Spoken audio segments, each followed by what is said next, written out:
Estamos acostumados a leis positivas de Deus. Estamos acostumados a fazer a vontade de Deus, cumprir a vontade de Deus em ordenanças positivas, ou mesmo aquelas que são restritivas, elas têm um aspecto de faça, ainda que o não faça pareça ficar evidente. A vontade de Deus para vós outros é a vossa santificação, diz a Epístola aos Tessalonicenses. No capítulo 4, o 5, a gente encontra que a vontade de Deus é que nós demos graças a Deus. Capítulo 5 da mesma epístola. Também a vontade de Deus pode ser expressa em um monte de ordenanças que Deus nos dá. Como, por exemplo, honra teu pai e tua mãe. A vontade de Deus é que nós honremos nosso pai e nossa mãe. A palavra de Deus tem um monte de ordenanças positivas. Faça discípulos em meu nome. Também está lá. Acostumados com os aspectos positivos das ordenanças de Deus, nós os cumprimos e somos então paulatinamente moldados ao caráter de Cristo. Então as ordens positivas, faça, ou mesmo aquelas não roube, a gente tem uma interpretação. Deus não se agrada, isso não expressa o caráter de Deus, isso é pecado, eu não faço isso. Mas existe aqui no verso 16 ao 19, eu não sei se você puder olhar de novo, você vai perceber que existe aqui uma orientação um pouco diferente no modo como a expressão do caráter de Deus é colocado. Basicamente, existe uma espécie de fala que o autor de Provérbios aqui usa, né? Se for Salomão, o autor de Provérbios ele coloca a coisa numa dimensão de relato, está falando sobre algo que Deus odeia, detesta, ou no texto ali final, para a última, abomina. Acostumados a leis positivas de Deus, nós temos um cuidado muito grande de cumpri-las e fazer a sua vontade. Mas às vezes nós não conseguimos perceber coisas muito grandes, porque elas são gritos, elas são expressões mais, menos sistemáticas na disposição de cumprir ordens ou de se relacionar com Deus e com a lei de Deus. Aqui, se você puder perceber, existe Deus se expressando enquanto sua realidade relacional com coisas que nós fazemos. Eu vou listá-las aqui e você vai olhar bem diretamente para a Escritura. Olhos cheios de orgulho, língua mentirosa, mãos que derramam sangue inocente, coração que faz planos perversos, pés que se apressam a fazer o mal, testemunha que profere mentiras e que semeia discórdias entre os irmãos. Se você inverter e falar em termos positivos, você vai ler: não tenha os olhos cheios de orgulho, não tenha uma língua mentirosa.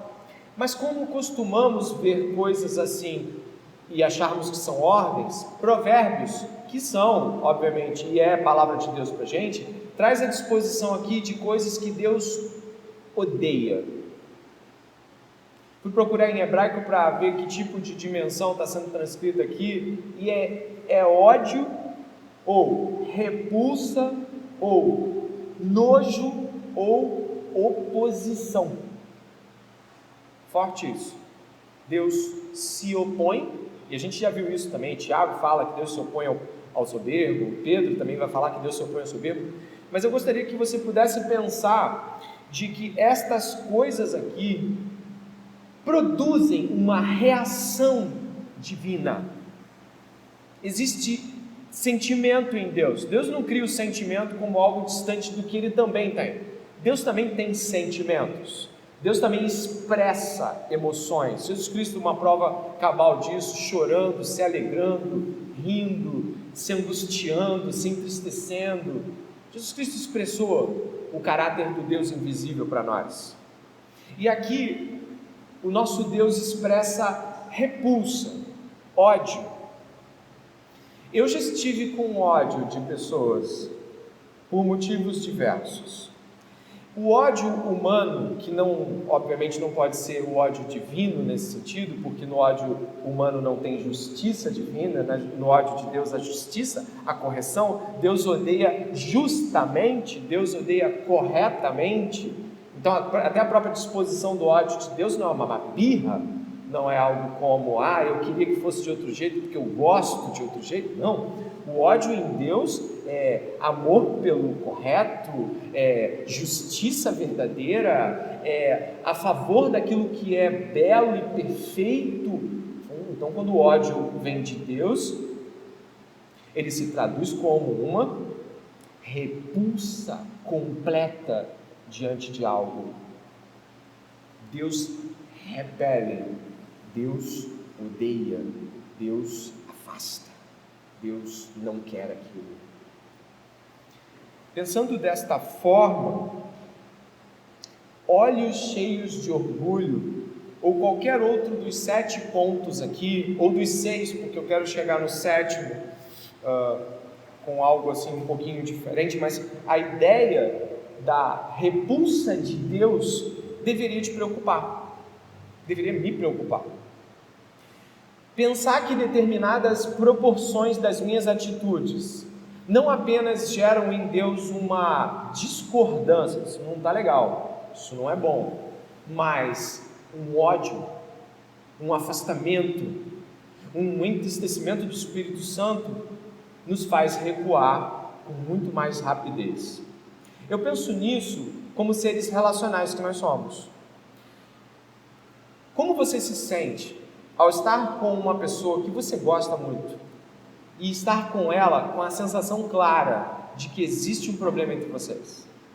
As respostas podem ser diferentes do que aquelas habituais. Imagine que essa pessoa ela está com muito ódio de você. Por exemplo, eu não estou partindo de baixo para cima não, estou tentando dimensionar, no tatear com você. Eu estou com ódio de você. Você chega perto de mim. Oi André, como é que você está? Estou bem. É diferente, porque a gente obviamente tem uma relação com o ódio que é de eu não quero ver a sua cara.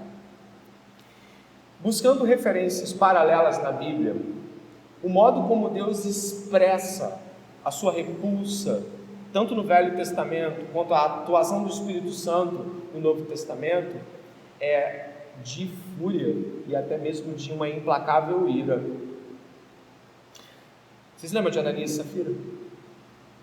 Eles mentiram, língua mentirosa, deliberadamente mentiram para o Espírito Santo. Claro que o exemplo de Ananias e Safira, ele não precisa ser transferido ipsis litteris para a igreja. Toda vez que a gente mentir, Deus vai fulminar. Mas vocês viram o modo como Deus reage à ação deliberada de mentira? Mentiu ele e depois mentiu ela também. Pois é, mentira não é mentirinha para Deus. O Deus da verdade odeia a mentira. E isso gera distância relacional em relação a Deus. São nossos pecados que causam afastamento entre nós e nosso Deus. Olhos cheios de orgulho fazem com que Deus odeie a sua postura. Existe uma atitude em relação a isso que Deus vai tomar. Quando estamos falando aqui de derramar o sangue inocente, planejar planos perversos, vou pegar, eu vou falar, eu vou expor, eu vou envergonhar, vocês vão ver, isso não vai passar assim. Isso é antagônico a Deus. Eu ressalto aqui, não tem como não ressaltar com você. Tem uma coisa que acontece 2 vezes, em proporções diferentes, você já deve ter visto, não? Não tem como não ressaltar. É uma reflexão muito curta. Você já identificou? Não? Língua mentirosa e depois testemunha falsa que profere mentiras. A língua que mente para se dar bem e a língua que mente para que alguém se dê mal. Deus odeia a mentira em todos os seus campos. E diante de todos os pontos aqui, é dito que a 7ª, a sua alma detesta. O original em hebraico é abomina. Você sabe o que é uma abominação para Deus? Sabe o que Deus fez com abominações? Deus falava, abomináveis são determinados povos pelas práticas que praticam. Abomináveis são os meus olhos. Deus repete a abominação como um ódio ultra detestável. E é aqui que eu quero amparar os próximos 5 ou 3 últimos minutos finais. Te importa mentir, Deus odiando a mentira? Nós todos precisamos hoje refletir sobre o modo como talvez estejamos tratando coisas que Deus odeia. Nós criamos alguns objetivos, criamos algumas frases de proteção. Vou falar algumas aqui, tá? Isso é uma coisa, eu escolhi uma reflexão cuidadosamente, porque como não houve nenhum relato disso para mim pastoralmente nas últimas semanas, é bom que eu estou trazendo isso aqui para você sem precedentes. Então precisa ficar claro isso. Ninguém me veio confessar mentira, ninguém me falar nada. Eu estou trazendo algo aqui que eu considero que é algo pertinente a qualquer comunidade de fé de um relacionamento saudável. Deus odeia que você fale mentiras e abomina que estas depreciem, desonrem ou minimamente ofusquem aquilo que outras pessoas são por motivo nenhum. São mentiras acréscimos, são mentiras omissões propositais. A gente te omite porque esquece. Vamos separar as coisas, né? Mas a gente omite também porque quer omitir. Ou só eu que já fiz isso? Tem a omissão mentirosa. Tem aquelas coisas que falam assim, que Deus me livre e guarde. Irmão, eu não estou querendo falar mal, mas já falou. Já foi. Por quê? Não se conteve diante da insatisfação com a atitude alheia. Não se conteve diante do descontentamento em relação a algo que alguém deixou de fazer. E aí a gente usa uma palavra santificadora, que Deus me perdoe. A gente já pede perdão antes do pecado, para que quando a gente peca, é isso? É indulgência isso, né? Lutero brigaria com você. Embora em tom brincalhão, jocoso, o que eu quero dizer com você aqui é que nós não levamos a sério isso.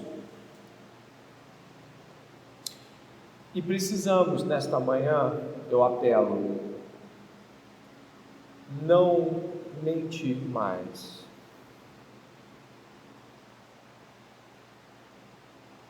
Para aquelas coisas pequenas e para aquelas aparentemente maiores. Não mentir mais quanto às perguntas que nos fazem. E depois sabe o que a gente faz? Isso é muito triste, né? Eu considero isso muito triste. A gente dá uma desculpa. Olha, eu não te falei a verdade porque eu estava muito triste. E daí? Você mentiu, entende? Você não falou a verdade porque eu estava muito triste, e porque eu estava muito triste deixa de ser mentira. Está entendendo ou não? Eu não te falei a verdade porque eu estava com muita raiva de você, e se eu falasse a verdade eu ia explodir. Então tem um momento que eu posso mentir, que é o momento que eu estou com muita raiva, estou muito triste, eu estou muito magoado, estou muito decepcionado, eu não estou afim de falar, eu não estou afim de conversar. Vocês estão entendendo que a gente cria um enorme castelo de justificativas para mentira? Não só eu que faço isso. Você também faz? Às vezes. Eu queria finalizar dizendo a cada um de nós aqui de que Deus odeia nossas mentiras, de que Deus odeia as mentiras que ficam por detrás das mensagens que ninguém lê nos WhatsApps, Facebooks da vida, de que Deus odeia o modo como nós elogiamos as pessoas para fingir que nos importamos e escrevemos elogios em suas postagens, ou mesmo falando que coisas que nós não estamos apreciando são boas, ou que são coisas que nós não achamos bonitas, mas ficam bonitas. Nós geramos mentiras para todo tipo de gosto, para se proteger, para atribuir beleza, para atribuir dignidade. Existe um modo honroso de falar as coisas, e nós não estamos muito preocupados de ser aperfeiçoados num modo honroso que não machuque, não fira, não destrua. Então a gente recorre a quem? A mentira. Por quê? É mais fácil. Mas Deus odeia. E eu gostaria de orar com você,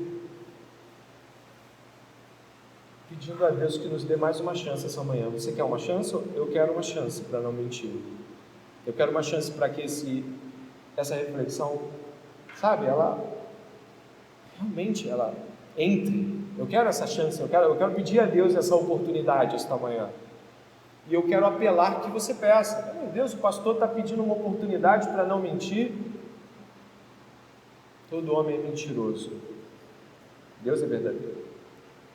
Então que nesta manhã você possa examinar quais são as mentiras que você fala e quais desculpas você dá para que elas sejam verdade. Lembrando que Deus odeia isso e Deus abomina quando elas vão na direção de outras pessoas. Amém?